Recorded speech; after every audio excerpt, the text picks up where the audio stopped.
Hey guys, all right, I'm going to show you some of the ways I've been getting veggies in this week, and then we'll talk some more. All right, I don't have a lot of time to get in my veggies this afternoon, so I was going to make a quick veggie soup, and that means I'm taking 2 cups of the spinach, frozen spinach, 1 can of green beans, 1 can of asparagus.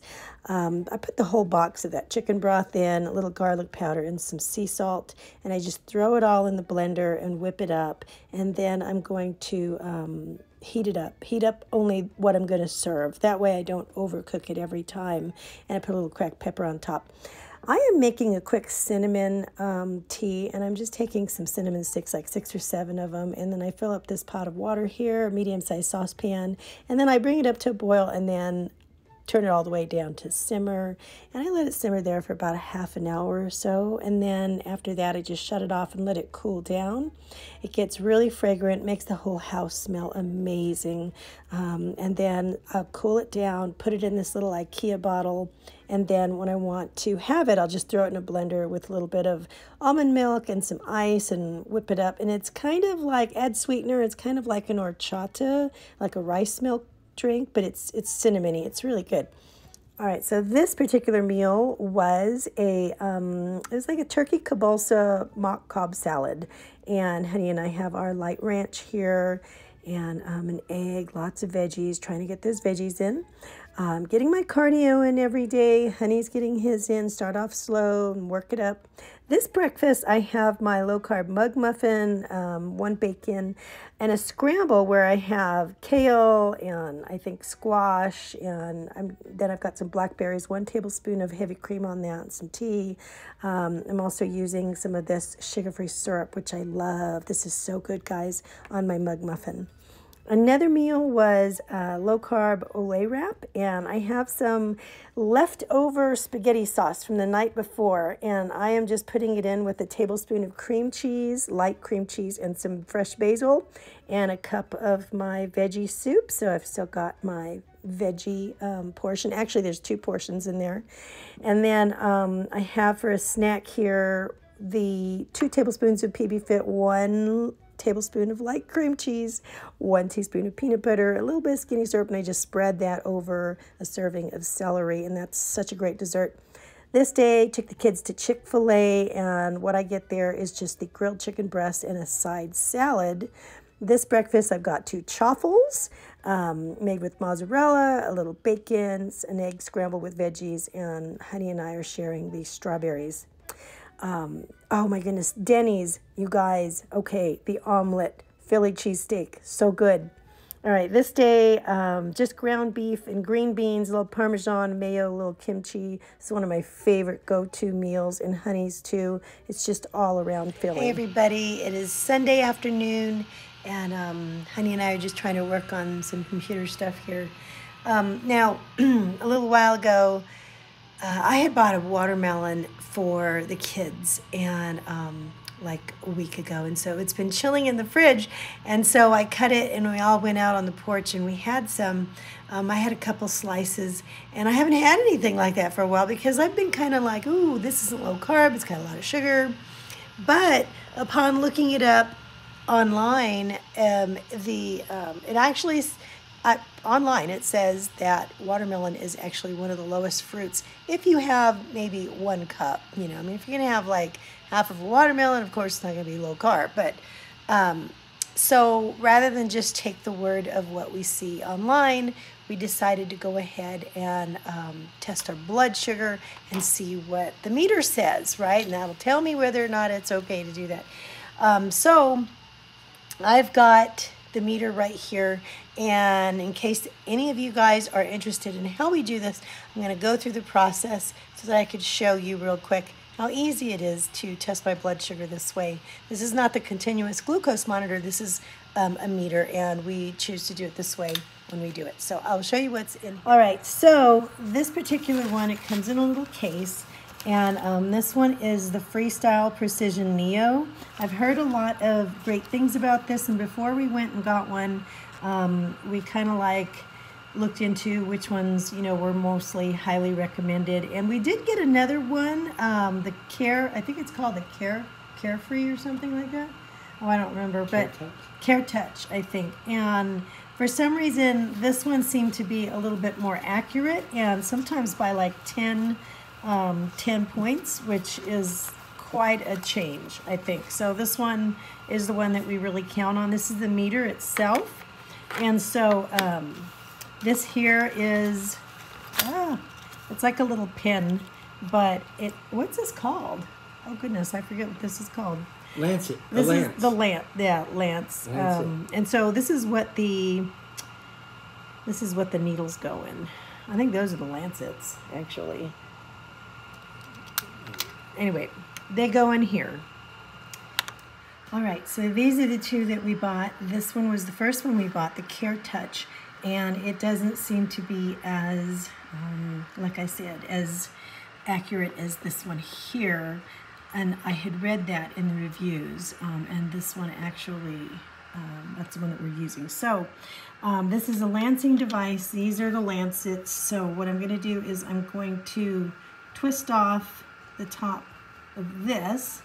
Let me see if I could do this with one hand. Now it says to do this to wash your hands before you do this and make sure that they're free of lotions or anything like that. And so my hands are clean. I just washed them. I'm going to stick that here.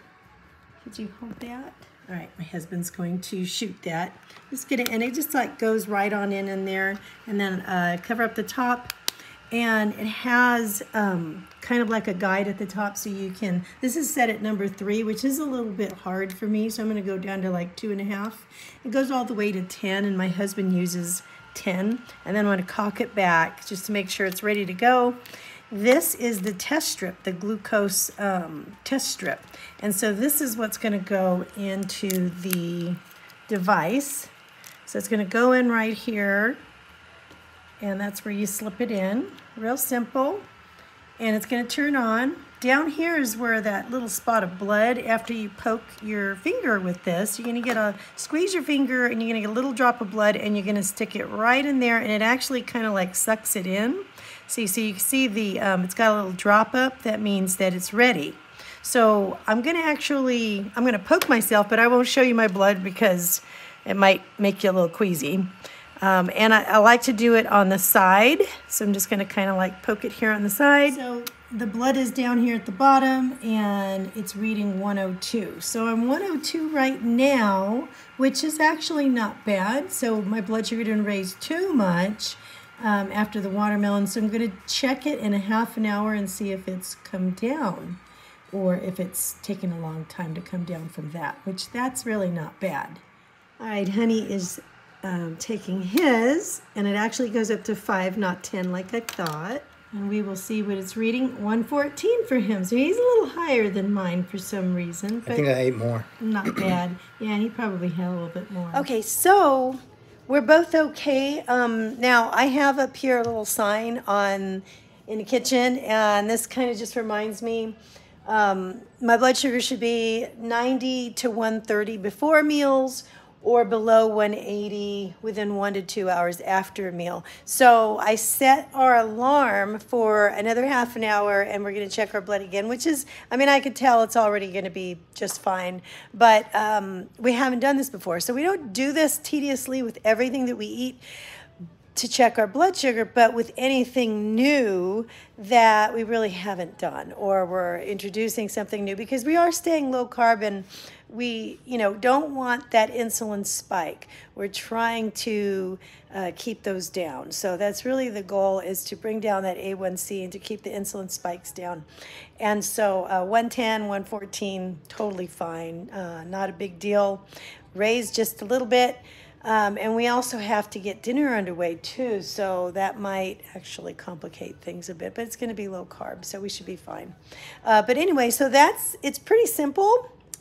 Checking your blood sugar is pretty simple, and honestly, I think that the meter ran us about, I want to say about, after you get everything, it's about $40 to $60, somewhere in there, because you do have to replace the strips and the lancets, the little needles, from time to time. And you get so many of them. I buy the strips in 30 packs, and it's about $20 or so for 30. So it's a little high, but like I said, I mean, if you you know, test what you don't know. If you don't know how you're going to react to something, test that. Then you'll know in the future what it's going to be, and you won't have to test that particular food. You know what I mean? But I mean, if you're all over the place with your blood, you might want to think about doing a continuous glucose monitor. You know what I mean? I mean, if you're just like eating all over the place, and or maybe you want to see how your activity reacts to your blood glucose or other things like that. I don't think that we need one right now for us, but I mean, it might be kind of fun in the future to do something like that. We've been doing really good with our challenges this week, and I wanted to recognize a couple of people who are joining the challenge. Connie P is joining the Veggie Challenge, and Always Judith is also joining the Veggie Challenge. And I wanted to say a big welcome to you both. And I love the suggestions at the bottom of the page. You guys in the comments, please read the comments, especially in the last two videos. There are a lot, and then we'll go over some of them. Probably not in this video, but another one. But drinks, summer drink examples and different ways to get your veggies in, there is some real gold happening in those comments. So I want to thank you guys for sharing those. I'm really going to be trying some of those. The shakshuka recipe, the cranberry, diet cranberry juice drinks, they just were really, really neat. Half an hour later, my blood came down to 93, so it was awesome. Trying to get some veggies in this morning for breakfast, and what I did was, it looks like a flapjack, but I'm making another one here. I have a cup of frozen spinach that I kind of thawed, 2 eggs, half a cup of egg whites, and a little salt and garlic powder. So you can see once it's ready, it'll flip just like an omelet. And so what I could do is, it actually gets kind of sturdy, and you can roll it up and fill it up with, you know, meat and veggies, cheese, whatever you like. And you just have, you know, a full cup of spinach in there, and it tastes pretty good. It doesn't really taste too green. This is Honey's. I filled his with some of the squash and cheese from last night and rolled it up, and he's just going to love that. I'm going to put a little bit of avocado up on top, and half of a little mug muffin and some Canadian bacon. So I want to show you our progress on our veggie challenge last week. This is what mine looks like up here, and then this is my Honey's down here, and all those little tally marks are veggies. So I added them up for you for the day. Now, I didn't start officially until Wednesday, but before that I was practicing. So you could see I didn't do so well on the 30th, 4, and then it was 7, 6, 5, 5, 6, and 6. So my goal is to have 5 to 7 veggies per day, and I'm also keeping track of my weights and cardio sessions here. And I did just that. I did it very well, and Honey is doing amazing, as you can see. Looks like 5, 5, 6, 6, 5, 6, and then what is that, 4? I think he had a couple more last night and forgot to put them in. Anyway, so doing pretty good. All right, guys, so that is it for now. I want to know, please, how your week went. By now, you're going to probably have figured out some of the pitfalls and the drawbacks and the, you know, the challenges in going forward with this challenge, and what kind of things that you have to change in order to make sure that you meet your challenges and the goals that you set. So let me know down below what's maybe tripped you up this week and how you plan to fix that. With the veggie challenge, I want to know how you're doing, and also the steps, you guys. The step challenges that you guys are on, are you getting those steps in? Are you putting aside the time? Do you find that you don't need to do a formal exercise session and you can just get them in? Let us know, and then also keep those drinks and veggie recipe ideas coming. Okay, guys, thanks so much. Love you guys, and I'll see you in the next one.